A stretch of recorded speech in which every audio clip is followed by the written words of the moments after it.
tonight's theme is the gift of the Catholic Church seen through the eyes of other Jewish converts, seen through the eyes of outsiders who come to from the outside to find out what the Catholic Church has to offer and are totally blown away. Because as I mentioned the first night, if there was any disadvantage to being born and raised a Catholic, it would be not being really aware of what you have that no one else has. The metaphor that sometimes occurs to me is, you know, we live in the United States, we have indoor plumbing, we have electricity, and so forth, and we take it for granted.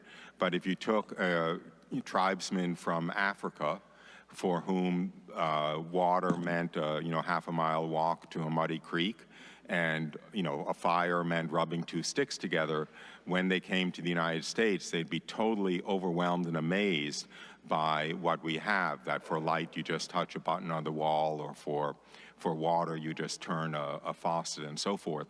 And that's a little bit the situation I think that Catholics are in, because the tendency is to think that, oh well, maybe the Catholic faith is true, it's very nice, other people have their faiths, maybe it's not quite the same thing, but they basically have what we have, and I can tell you from my own experience, it's just not true.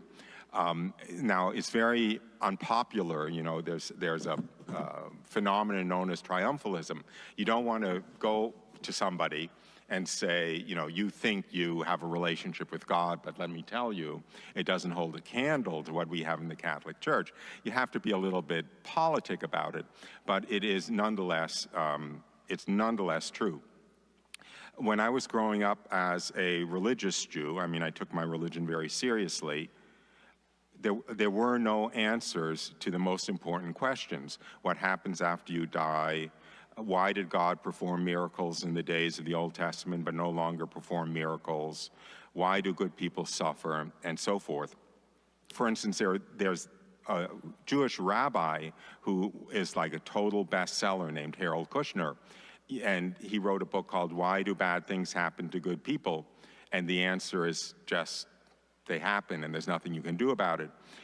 He wrote a book, What to Tell Your Children About God, and what he wrote in there is that asking what happens after you die is like asking what happens to the light after you turn off the light switch. I don't know what awards he won, but he won huge awards as a very popular rabbi author. Now I'm speaking from Judaism, but from the perspective of Judaism, this is what one faces. When I was growing up, all I really wanted was a personal relationship with God. And it was completely out of sight and out of consideration. If I had any idea of the personal relationship with God, which is available through the sacraments of the Catholic Church, if I had any idea of the answers to all of the important questions about the meaning of life, which is available in the Penny Catechism, I would have cut off my right arm for it. I just wanted to kind of start with that exhortation and a background to reading these stories, reading some stories and talking about them, about some other Jews who have entered the Catholic Church. There is a kind of backhanded gift to not being brought up Catholic, because you look around and some of the most on-fire evangelists for the Catholic faith are converts, and it's for this very good reason, which is that they're in a position to appreciate what the Catholic Church has, which is not available anywhere else. So I'll just go into some of their reflections, so to speak. There is one church-approved Marian apparition in Rome to this day, and that apparition was to an atheist, anti-Catholic Jewish man in about 1840, and it was in the Church of San Andrea della Frada. And I will tell his story. He is Alphonse Ratisbonne, if any of you have heard of it. But anyway, so here's his story. He was from an aristocratic Jewish banking family from Strasbourg, very wealthy. He was orphaned. He was raised by his uncle, who owned a bank. He was promised to be made a partner in the bank, and he actually was made a partner in the bank around the time that this happened. and he had this very wealthy, luxurious, cushy, golden spoon in his mouth, or silver spoon in his mouth kind of life laid out for him. He was very much in love with his young cousin. They were very eager to get married, but he was about 24 and she was only 16, so it was decided that he should wait for a year before they got married, and to kind of spend that year in between while he was waiting, he decided to take a trip around the world, essentially a kind of a world voyage. So he left very tearfully, his family and his fiancée, and he began this trip around the world, so to speak. And it began, for the purposes of this talk, it essentially began in Rome. He first went overland to Rome in order to take a ship to the east, to Sicily, and then to Turkey, and so forth. And when he was in Rome, he was lonely and on his own, and he ran into a childhood friend from Strasbourg, which made him very happy. And the childhood friend's brother lived in Rome, and the childhood friend was actually a Protestant, but his brother had become a Catholic. And when Alphonse Ratisbonne met the brother, his name was Theodore de Bussière, Theodore offered to take Ratisbonne around Rome and show him the sights. So Ratisbonne agreed. But Ratisbonne was extremely hostile to the Catholic Church, so when his friend, who was a very devout Catholic, took him around and would point out the holy stairs, for instance, Ratisbonne would make horrible, mocking jest out of these people who were revering a staircase and so forth. Every place he went, he just made fun of the Catholic religion and the Catholic Church to his devout Catholic friend, Theodore. But Theodore took it very well. He didn't respond. He just, let Ratisbonne, rant and rave and say what he wanted. And then one evening, Ratisbonne was over at, I'll call him Theodore. He was actually a Baron Theodore de Bussière, his apartment. And de Bussière said, if you're so sure that the Catholic Church is nonsense and so forth, then you'll humor me and take this little test. And Ratisbonne says, what's that? And Theodore says, you'll take this miraculous medal, this medal of the Blessed Virgin Mary. This must have been the early 40s, because obviously the medal was struck, I think, in 1842. But anyway, you'll wear this miraculous medal around your neck. And Theodore first resisted, but then he decided it'll give me a cute little souvenir, to make fun of when I get back home. So he agreed. And then de Bussière said, well, to make the test complete, you have to do one other thing, which is say this prayer once a day. And the prayer was a memorare. And first, Ratisbonne said, no, I'm not going to do that. That's a stupid superstition and offensive and everything. And then Theodore said, well, then you must put some weight in it, because if you really thought it was total nonsense, you'd do it just to humor me. So that got Ratisbonne to agree to do it. So he was wearing the miraculous medal, and he had agreed to say the memorare every day. And in about 3 days into that, de Bussière is driving Ratisbonne around Rome again, and he has to stop at the church of San Andrea della Frada to do an errand. Actually, what he had to do was make arrangements for a funeral of a friend of his who would be buried out of there in a few days. So Theodore told Ratisbonne, why don't you stay in the carriage? I'll only be a few minutes in the church. But Ratisbonne decided to go into the church and look around while he was waiting anyway. So he goes into the church, still this really anti-Catholic Jewish atheist who was just making fun of everything. And I will turn to then his own account of what happened when he went into the church. The church of San Andrea della Frada was small, poor, and deserted. I was pretty much alone. No piece of art attracted my attention. I walked mechanically, looking around without stopping at any particular thought. Then the whole church disappeared. I no longer saw anything, or rather, oh my God, I saw only one thing. How could I ever speak of it? Oh no, human words are totally incapable of expressing that which is inexpressible. Any description, however sublime, would only be a profanation of the ineffable truth. I was there prostrate, bathed in my tears, my heart beating out of my chest, when Monsieur de Bussière recalled me to life. I was unable to reply to his sudden questions, but finally I grabbed the medal that I had left around my neck. I bathed with kisses the image of the Virgin, pouring forth rays of grace, and said, oh, it was really her. I didn't know where I was. I didn't know whether I was Alphonse or someone else. I felt so entirely changed that I thought I was another self. I tried to find myself and couldn't. The most intense joy burst in the depths of my soul. I was unable to speak.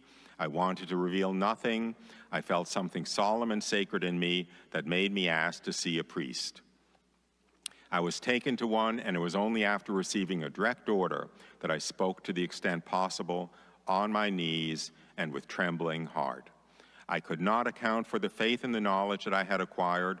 All that I can say is that in a moment the blindfold dropped from my eyes, not only a single blindfold, but a whole slew of blindfolds that had enveloped me disappeared rapidly, one after another, as snow and fog and ice disappear under the influence of the burning sun. I climbed out of a tomb, an abyss of shadows, and I was alive, perfectly alive, but I wept. I saw at the bottom of the abyss the extreme misery from which I had been pulled by an infinite mercy.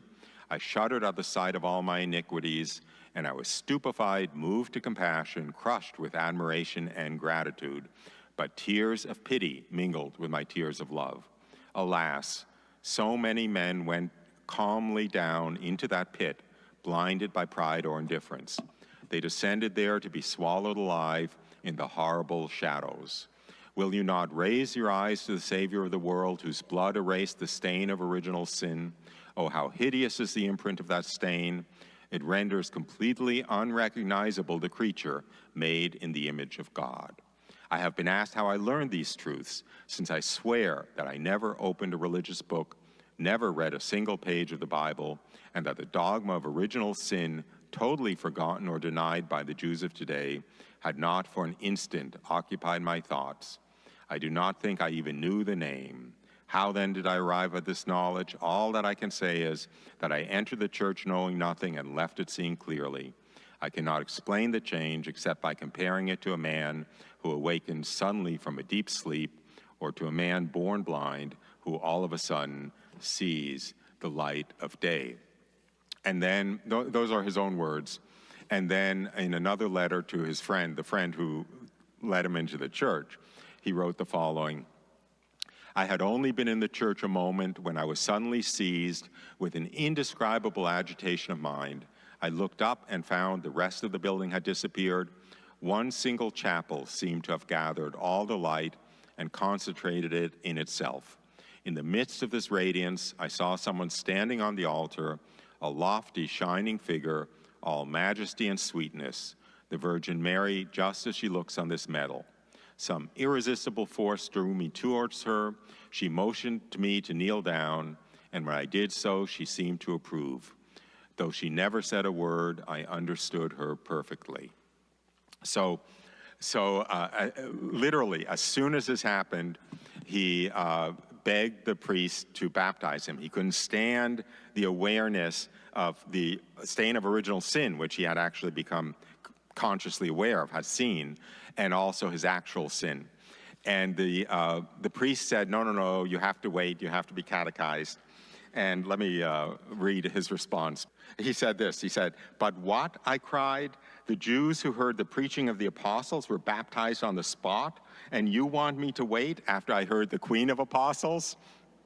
So he was baptized like within a week by the superior of the Jesuits in Rome, and he first entered the Jesuit order, but his brother, which is another story, his brother also ended up as a Jesuit, also a Jewish convert, of course, and they got permission to leave the Jesuit order and start their own order in the Holy Land to pray for the conversion of the Jews. So they both moved to the Holy Land. They opened a couple of convents. They were called the Sisters of Our Lady of Zion, and there was also a men's order. And the founding charism was to pray for the conversion of the Jews.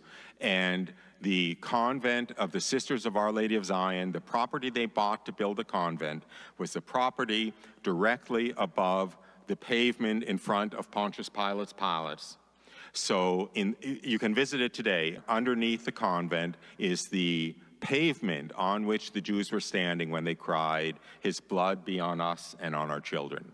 And that's where Ratisbonne brothers purchased the land to build the convent, so that this prayer for the conversion of the Jews could be in the very spot where the Jews called out, "Crucify, crucify him, his blood be on us and on our children."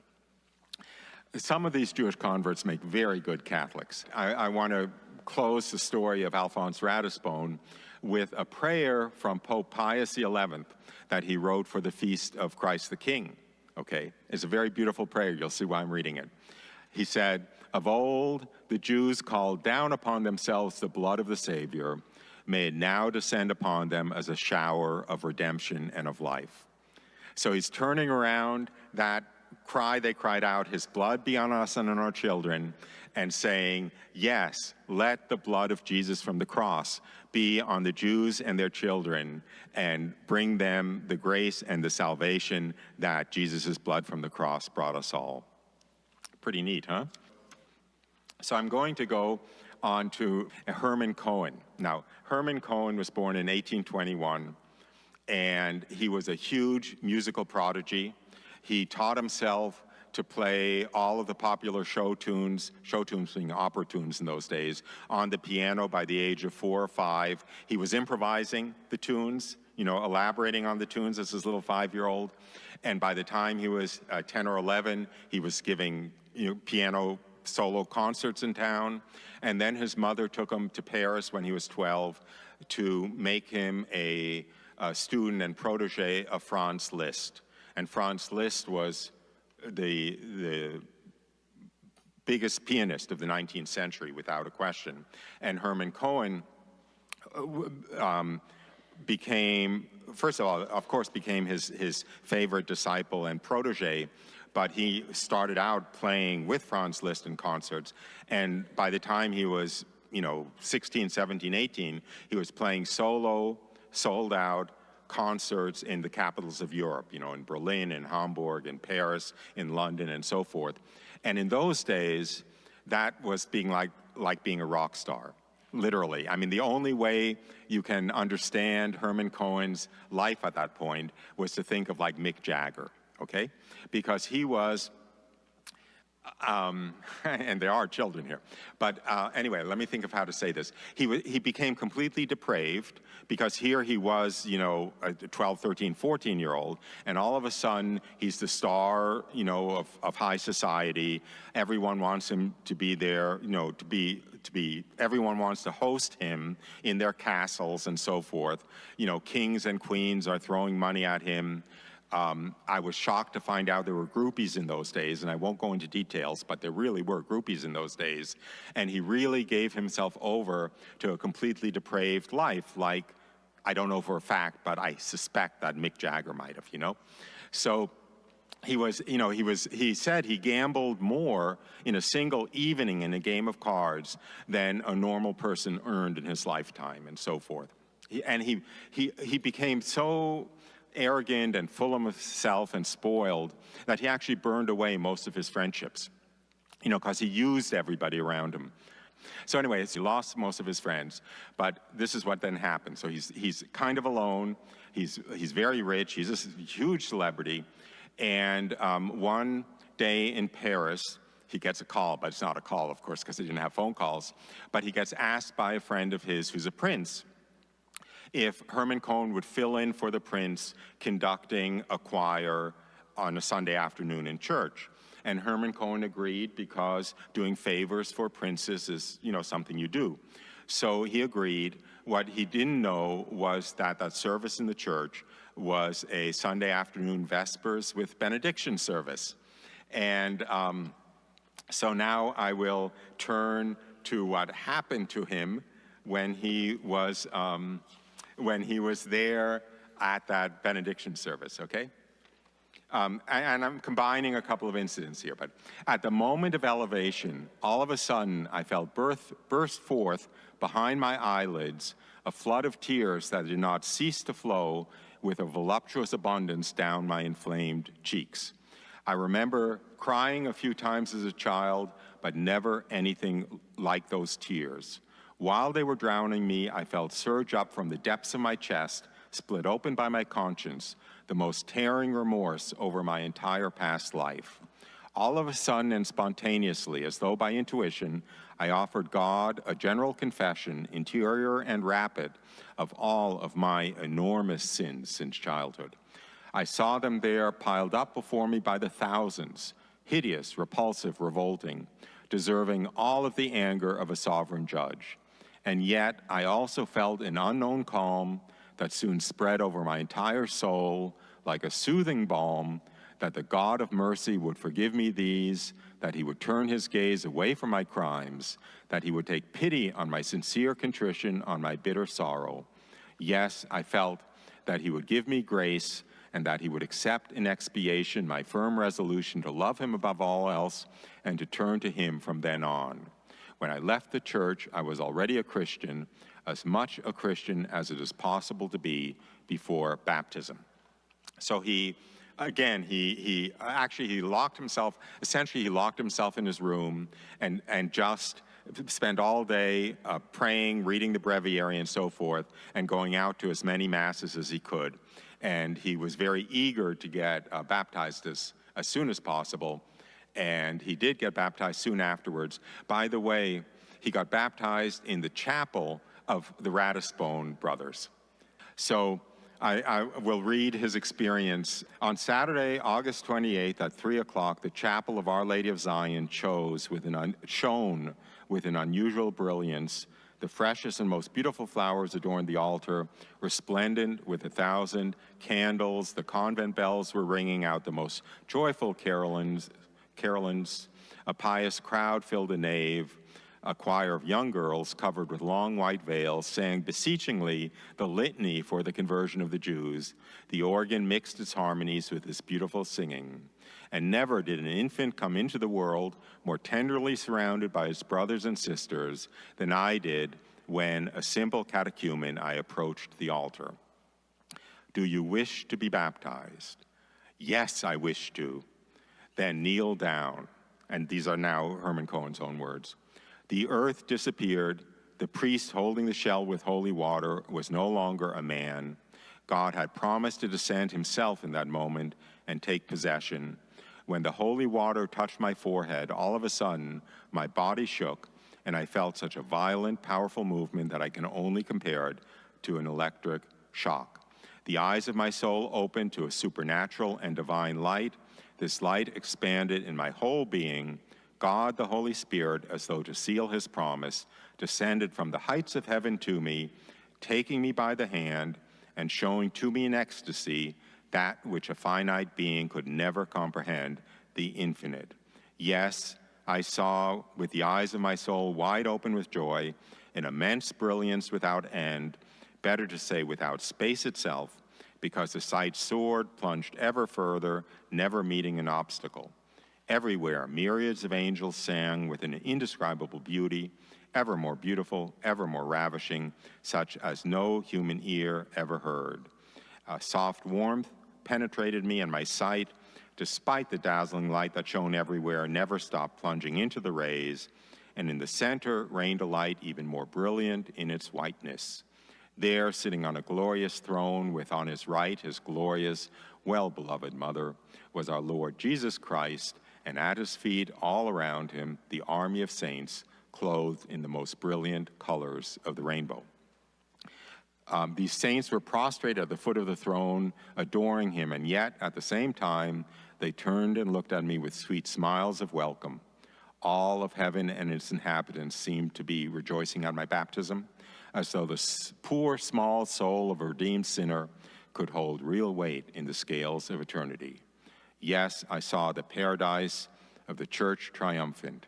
I was plunged into an ecstasy of love, my heart connected to the indescribable joys of paradise, and drinking at the torrents of delights with which the Lord drowns his elect in the land of the living. I was so moved that still today I can only imperfectly recall the ceremonies that followed. I do remember, though, that I was clothed with a white robe of innocence, and a lit candle was placed in my hands as a symbol of the truth that had just appeared so brilliantly before my eyes, and I swore in my heart to live and die to protect and defend that truth. So he became, needless to say, he became a Catholic. He became a Carmelite monk. He became a priest. When he became a monk, he took the name and religion, Father Augustin Marie of the Most Blessed Sacrament. And when he became a priest, he took a private vow never to preach without extolling the Most Blessed Sacrament. So here was the situation he found himself in. He's this extremely enthusiastic, needless to say, Carmelite priest and monk, but he's also a superstar, right? Because he was like John Lennon or Mick Jagger or something, and his name was known throughout Europe. But now he was a monk. So what did he do? He went to all the towns where he played concerts, and they would put up posters announcing a free organ concert by the famous Hermann Cohen in the church. And he would play the organ and he would preach. And he got hundreds and hundreds and hundreds of converts, including Jews. He did a concert in Paris, and I know this story in particular. He did a concert in Paris, and the church was so packed with people that there were people on the sidewalk in front who couldn't get in who were listening to the concert. And this Jewish man walks by and sees this huge knot of people and stops to see what it is, and he hears the music, and he's there for the preaching. And he became a Carmelite monk also, and a friend of Hermann Cohen's. Now, I'll read, he was obviously a very gifted preacher. I'll read something from his homilies that he gave, or I don't know if they're called homilies, if they're part of an organ concert, but you know what I mean, his preaching. He traveled throughout Europe. He was barefoot. The Carmelites were very penitential in those days. He was barefoot. He traveled throughout Europe. He was instrumental in reestablishing the Carmelite convents in France, in England, in Ireland, and in Scotland, because they had all been suppressed during the Reformation. In every town he went to, he also established a sodality for praying before the Blessed Sacrament exposed through the night for men, because in those days, these were all sodalities for women. And he wanted to have a movement of men praying before the Blessed Sacrament throughout the night in the 40 hours devotion. So he started one for men, and they were in all these capitals also. I want to talk about how he died before I read his homilies. So he was totally dedicated to sacraments. He was totally dedicated to the Blessed Sacrament. He was a German national, right? Because well, I didn't say that, but he was born in Hamburg. And his mother took him to Paris, and to be a protege of Liszt when he was 12. But he was German nationality, and the Franco-Prussian War broke out, and the Germans were Protestant, the French were Catholic. The French were losing the war. There were a lot of French prisoners of war in German POW camps, but the Germans would not allow a French priest to enter to minister to these thousands and thousands and thousands of prisoners, dozens of whom were dying every day. They had diseases, and they were cold, and they had starvation and so forth. But Hermann Cohen's superior asked him if he would be willing to go, because Hermann Cohen was a German national. So the Germans would allow him to serve these Catholic prisoners of war in Germany, in the German POW camps. So he went, and he worked himself to the bone. I mean, he was working 22 hours a day, giving last rites and giving the sacraments and saying Mass and so forth, consoling people, hearing confessions. But so he was called to give the last rites. I better get this disease right, especially since I know we have a rather important doctor here. But I think I have the disease, do I? Yes, smallpox. He was called to administer last rites to two prisoners who were dying of smallpox. And so he goes to them, and they're, in the process of dying, and he couldn't find his little silver spoon for for the holy oils, for the anointing. And so he used his finger instead, even though he had a cut on his finger, and he contracted smallpox, and he died like a week later. So I would argue that he is a martyr of the sacraments, because he, he willingly took a very, very pronounced risk of dying in order to be able to give these prisoners last rites. But so now I'll go back in time to when he was alive, so to speak, and read a passage from one of his homilies. I have traveled throughout the world. Remember, because everyone who's listening knows him as the Mick Jagger of his day, right? I have traveled throughout the, I'm probably so old, some of you don't know who Mick Jagger is. It just occurred to me. I'm sorry, but I stopped. But anyway, you can ask your grandparents, they'll tell you. I have traveled throughout the world. I have loved the world. I have learned one thing about the world: you do not find happiness there. It seems to me I can hear a sad chorus of sighs all around. I seem to hear the unanimous cry of suffering humanity: happiness, where are you? Tell me where you are hidden, and I will search for you, hold you, and possess you. I have looked for happiness. I have searched in cities and crossed the seas to find it. I have searched for happiness among the beauties of nature. I have sought it in the elegant life of salons, in the deafening din of balls and parties. I have sought it through the accumulation of gold, in the excitement of gambling, in the hazards of adventure, and in trying to satisfy a boundless ambition. This happiness, dear God, was there anywhere I failed to seek it? How can one explain this mystery? For human beings are made for happiness. The mystery is that most people don't know in what happiness consists. They look for it where it doesn't exist. Well then, listen, I have found happiness, I possess it, I enjoy it so fully that I am able to say with the great apostle, I am overflowing with joy. Yes, I am so happy that I come to offer it to you. I come to entreat you to share with me this overflowing happiness, but you object, I don't believe in Jesus Christ. I do not believe, and that is precisely why I was unhappy. It is not possible for someone who does not love Jesus Christ to be happy. Oh, Jesus, my love, I should like to show my former friends the happiness you give to me. If you no longer see me chasing riches, it is because I have found wealth and inexhaustible treasure in the cup of love sealed in the Eucharist.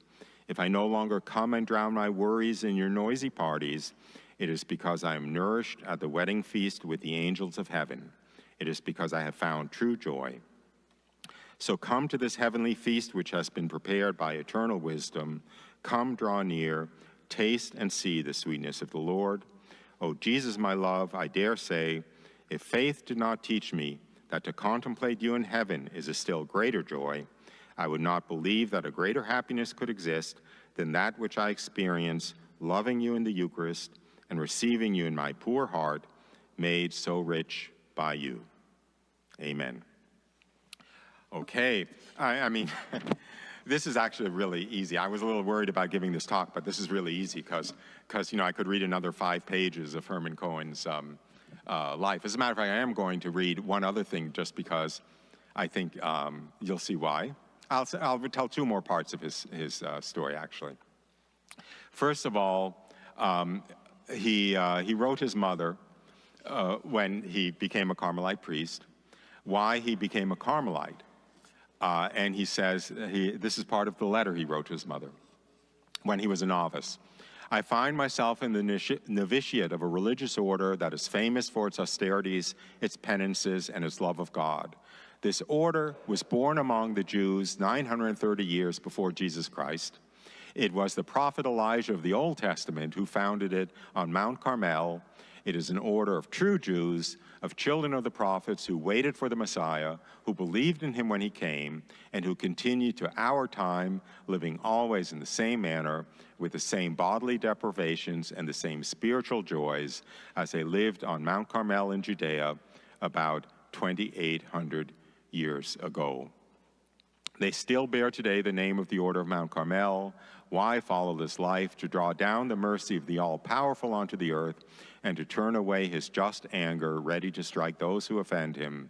To love God as he loved us, in imitating the life Jesus led when he came on earth to save men, through suffering, self-denial, sacrifice, obedience, submission, humiliation, poverty, and death. This is the life I have chosen. So when he became a Carmelite, I mean, obviously when he became Catholic, he didn't think he was converting, because the Catholic Church is a continuation of Judaism, you know, after the transformation effected by the Jewish Messiah.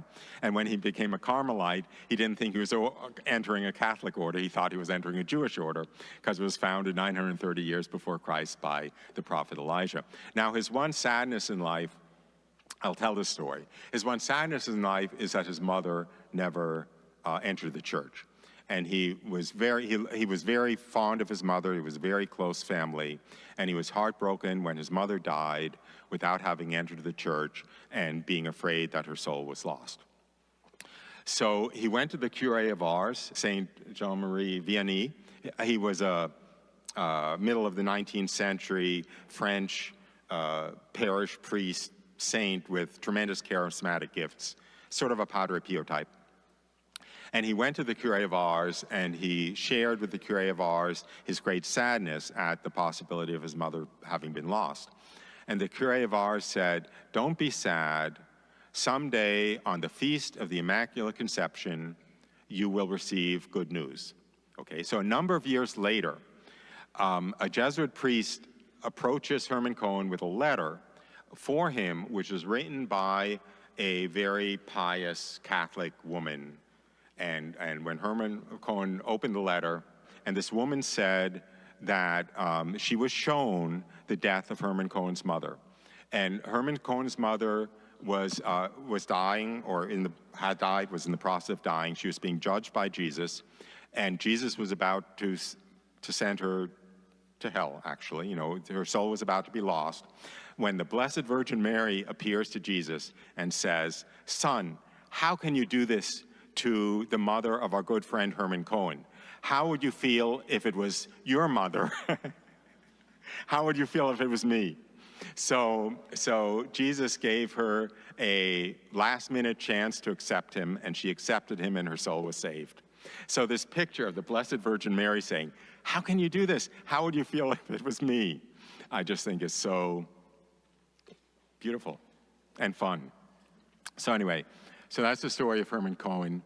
And he was given the letter on the Feast of the Immaculate Conception. That prophecy of the Curé of Ars is correct.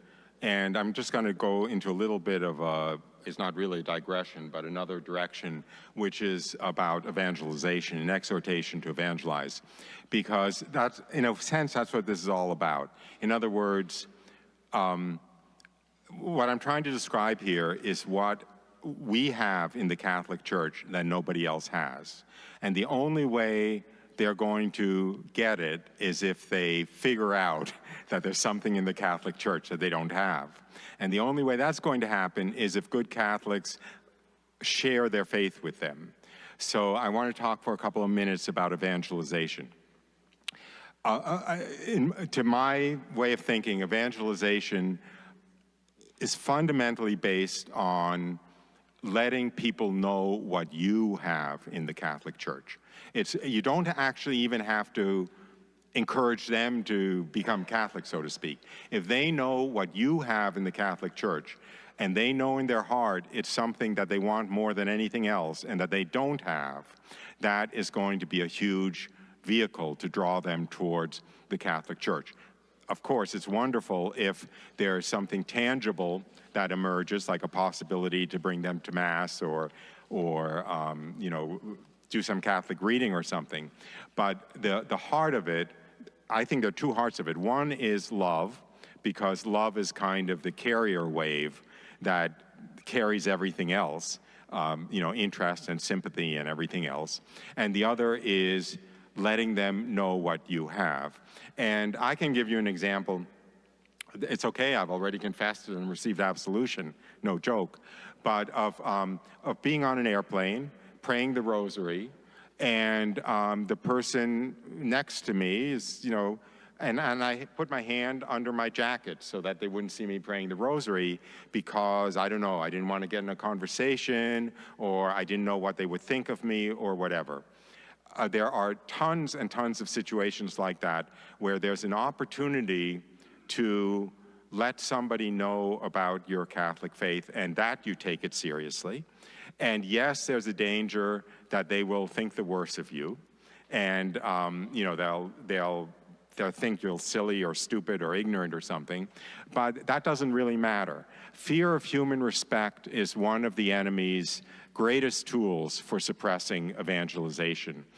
Fear of human respect, the perfect model of that is Herod the Great, who had John the Baptist beheaded because he was afraid of human respect, of what people would think of him. And I think that there is actually probably no way to evangelize if you're going to care about what people think of you. Because while the devil, I don't want to get overly dramatic, is working on you, telling you, oh, you don't want to say that, they're going to think you're stupid, or you're going to offend them, or you have no right to trespass, or you're sounding superior. While he's saying that to you, he's saying the stuff to them to have a perhaps negative reaction, hostile reaction, you know, scornful reaction, whatever, because he's working both sides. He wants to keep you apart. You just can't get into that. I remember when I was a graduate student at Harvard, I was crossing Harvard Square, and there was a Jews for Jesus, you've heard of Jews for Jesus? They're a kind of Protestant evangelical group evangelizing Jews. Thank God for them, because unfortunately there's no, I used to imagine, well, there's no Catholic version of Jews for Jesus. But in any case, I was crossing Harvard Square. This Jew for Jesus shoves in those days they were mimeograph sheets, that's how long ago this was, a mimeograph sheet in my hand with a picture of Jesus wearing a Jewish prayer garment, a tallis and a yarmulke, you know, a skull cap, and it just said, did you know Jesus was Jewish? I took it. I was pretty angry. I took it, I immediately crumpled up and threw it in the wastebasket. But you know, I never forgot that. It's the first time in my life it occurred to me that Jesus was a Jew. You know, so I think the evangelicals and the Protestants, they have more of a culture of, yeah, please, let's go out there and make fools of ourselves for Jesus. But Catholics have less of that culture. But so part of the reason for giving this talk is to encourage you to not necessarily make a fool of yourself, but take advantage of opportunities that present themselves to you. Somebody asks you a question, you know, like, you know, you go into work happy and everyone else is in a glum mood, and they say, well, what do you have to smile about? And you say, well, I just came from Mass, and that always, you know, makes me feel good or whatever. You know, that's enough. They're gonna wonder, you know, how come that doesn't happen to me when I go wherever I go? Or if you get some bad, you know, get bad medical news, and you know, you're sharing it, but you're peaceful about it, and they say, how can you be peaceful about it? You know, I'd be tearing out my hair if I found out I had cancer. And you say, well, I know I'm in God's hands. Whatever it is. You see what I mean? Just let them know what your faith is to you in your life, and they're gonna want it. And that's a little bit of a segue to the story of Edith Stein. You all know Edith Stein, St. Teresa of Benedict of the Cross. She was martyred in the Holocaust. She was a Jewish intellectual atheist. She was a philosopher. She had lost her faith in God. She was pious as a child, but you know, when she turned 14, by the time she was 14, she thought, you know, that God was nonsense. And these are the steps of her conversion. Number one, she is walking through a busy market town at essentially rush hour. At the end of the day, everyone's scurrying down the sidewalks, everyone's tired, and she saw an old woman laden down with heavy shopping bags, you know, trudging down the sidewalk, and she saw her stop in a church and sit and pray. And this is what she wrote about this later in her memoirs. This was something totally new to me. In the synagogues and Protestant churches I had visited in the synagogues and Protestant churches I had visited, people simply went to the services. Here, however, I saw someone coming straight from the busy marketplace into this empty church as if she was going to have an intimate conversation. It was something I never forgot. Do you see? It plants a seed that won't go away in your mind. And she saw this. It was just an old lady stopping in the church looking like she was having an intimate conversation. And this was something that resonated and that registered, and she never was able to forget. So then, quite a bit later, she was friends with actually a Protestant couple, and they were young, they were newly married, they were very close friends of Edith Stein. They were colleagues together at the university. And the husband died in World War I. He was killed, and he was very young, maybe early 20s. And his wife was obviously widowed from her new, much-beloved husband. And Edith Stein went over to the widow's house to console her. And when she went to visit her, the woman's name was, I don't even have it here, do I? Anyway, when Edith went to console the widow, Edith could not understand how the widow had a greater inner peace about the death of her much-beloved husband than Edith had about the death of her close friend, because the husband had been her close friend. And this is what Edith wrote about it afterwards in her memoirs. "This was my first encounter with the cross and the divine power it imparts to those who bear it. It was the moment when my unbelief collapsed and Christ began to shine his light on me, Christ in the mystery of the cross." So again, it was simply seeing the effect of the genuine, living Christian faith in a Christian friend that opened her eyes to the truth of Christianity. And then the final nail in the coffin, so to speak, the final nail pulled out of the coffin would probably be more appropriate, was when she was staying at friends' houses, at the house of a friend, married couple friend, and they went out to a dinner party that Edith wasn't invited to. So Edith Stein went into the library to find something to read. And